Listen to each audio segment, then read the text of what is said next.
Chapter 98. Explain to me. Yin Yabai kept pestering Jie Yishan about her love life.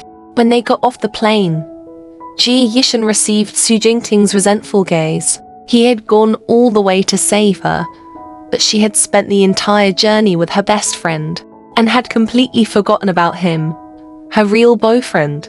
Yin Yabai finally realized that she had become a third wheel. She promised that she would keep this couple's secret and slipped away after getting off the plane. The chauffeur was already waiting for her at the airport. As soon as Jie Yishan got into the car, Su Jingting carried her onto his knees and held her hands in his, not allowing her to resist. Jie Yishan was speechless. What was he trying to do? Su Jingting's words were shocking. Come on, let me see.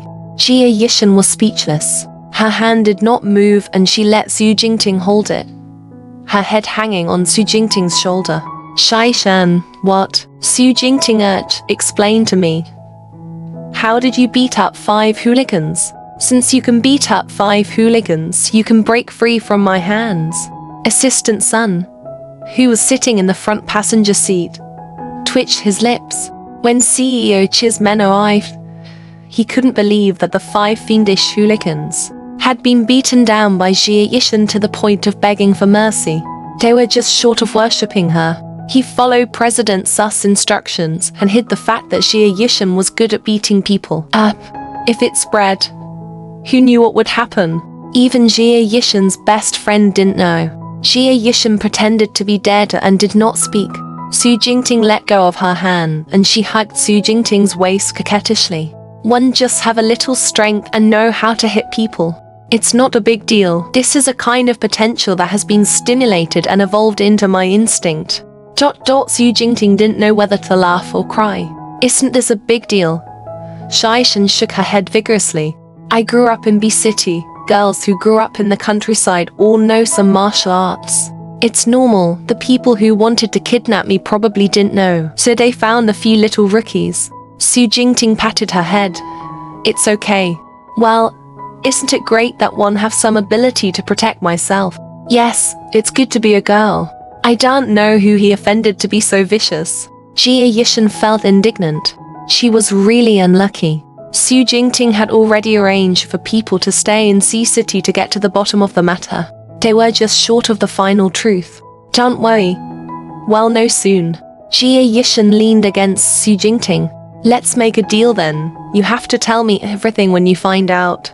111 handle it myself. Okay. The premise is that you're not injured. Okay. Okay. Jie Yishan's voice gradually became softer as she spoke. She was too close to Su Jingting, and when she heard Su Jingting's voice gradually becoming hoarse, she realized that she had rubbed against her private part. She really didn't do it on purpose. Hand to air underscore. She got down from Su Jingting's body as quickly as possible and sat down obediently. Yes, I'm sorry. I've offended. Su Jingting pretended not to hear her and pulled her into his arms. It's okay, you can offend me. Jie Yishan was speechless. Film Empress Su. Stop flirting. If he continued to tease her, her face would be burning. Jie Yishan beat up 5 people and rushed back to Beijing. On the way back, she told Yin Yabai about her love history. She was already very tired. After a few words with Su Jingting, she yawned and fell asleep leaning against Su Jingting. Su Jingting looked at the sleeping face of the girl in his arms and deeply touched the softest part of his heart.